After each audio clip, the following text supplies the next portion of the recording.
Paradigma significa el modo en el que vemos el mundo. El paradigma es un esquema teórico o una vía de percepción o comprensión del mundo que un grupo de científicos ha adoptado. Es importante que un investigador sepa en cuál de ellos se posiciona porque esto le ayuda a comprender la concepción de la realidad de su objeto o fenómeno de estudio. Experimentación y la lógica empírica. Este paradigma surge de las ciencias naturales y se lleva o se acopla a las ciencias sociales.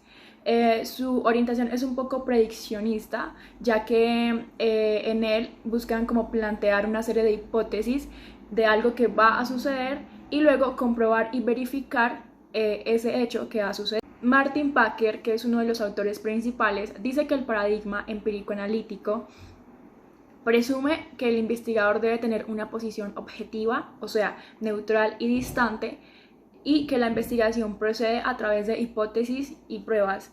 Este paradigma se vincula a las ideas positivistas, también es llamado paradigma positivista de hecho, y empíricas como las de Comte, Stuart Mill, Durkheim y Popper.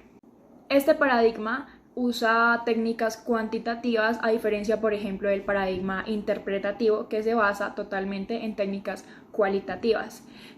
Digamos que en términos de antecedentes, este paradigma es también llamado racionalista porque emerge dentro del marco positivista acogido a la tradición empirista, que es una tradición que es como libre de dogmatismos y sobre todo del conocimiento que es apoyado en la fe.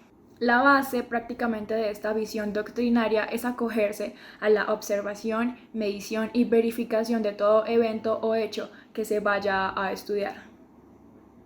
Un ejemplo claro es Aristóteles. Aristóteles, por ejemplo, utilizaba la reflexión analítica y el método empírico como métodos para construir el conocimiento. Eso significa que los datos empíricos son sacados de pruebas acertadas y los errores, es decir, de la experiencia. Aristóteles consideraba también que la observación está primero, pero para la explicación científica solo se logra cuando se da la razón a los fenómenos. En la tradición galileana, la explicación científica relaciona los fenómenos numéricamente, o sea, se da una explicación a partir de hipótesis causales y análisis experimental. Bueno, continuando, lo siguiente es explicar la naturaleza de la realidad de este paradigma. Esta es objetiva, estática, única, dada, fragmentable, convergente, cuantitativa y explicable. Es decir, que el mundo social se puede investigar como el mundo natural, o sea, tal como se estudian las plantas, sí, los átomos, diferentes, digamos, procesos biológicos, químicos. Se puede analizar los patrones de conducta de grupos de personas, algo que siga un patrón. Es el ideal de este paradigma. ¿Y cómo explica la realidad? La realidad se desagrega por variables cuantificables. Se busca regularidades que permitan preposiciones,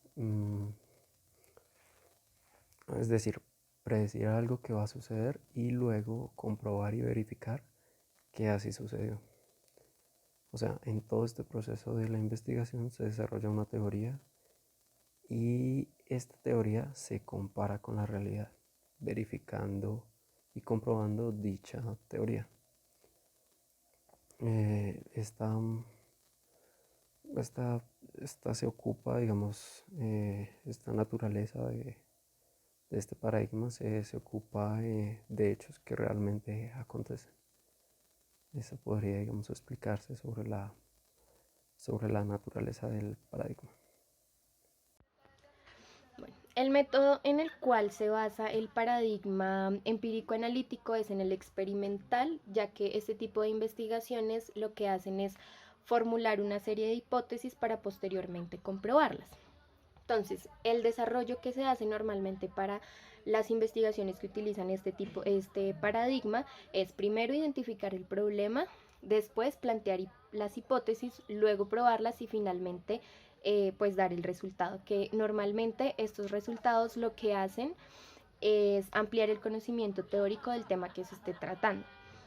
Bueno, para probar las hipótesis se utiliza la estadística, que como se menciona en el libro de Una coartada metodológica, este instrumento está basado en la teoría de probabilidades y básicamente aporta especialmente al funcionamiento del mundo físico. ¿Listo? Entonces, lo que hace la estadística en esta investigación es cuantificar, verificar y medir el objeto de estudio. Hola a todos, mi nombre es Juan Carvajal y yo les mencionaré cuál es la relación sujeto-objeto en el método de investigación empírico-analítico o positivista. Y por otra parte también les hablaré de cuál es el objeto de investigación de este enfoque o paradigma. Entonces, básicamente la relación que hay es que el sujeto asume una posición neutral y además es distante del objeto de estudio. Esto supone de alguna manera una independencia entre ambos, entre el sujeto que es el investigador y el objeto de estudio que es aquello que se estudia o aquello que quiere ser conocido.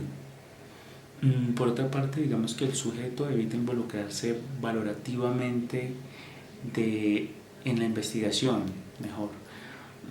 Le da un privilegio a la medición y conserva una relación muy cuidadosa en todo el proceso de la investigación. Esto pues digamos que para evitar que haya un sesgo en el resultado de la misma.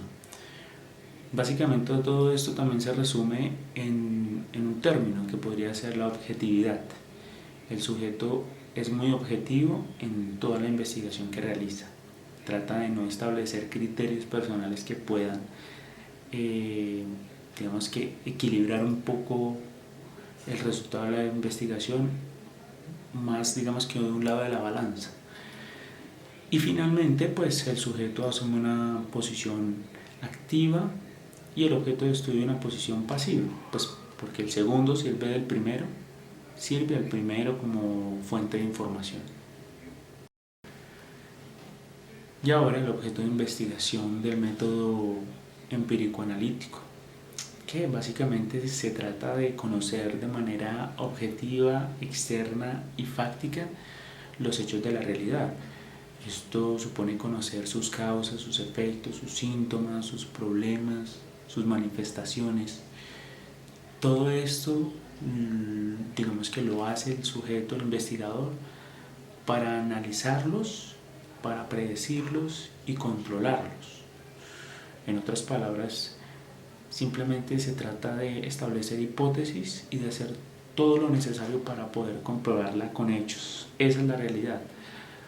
Y pues digamos que en conclusión es acceder al conocimiento de regularidades que, funcionando como leyes, pueden aplicarse a la práctica para mejorar la eficacia.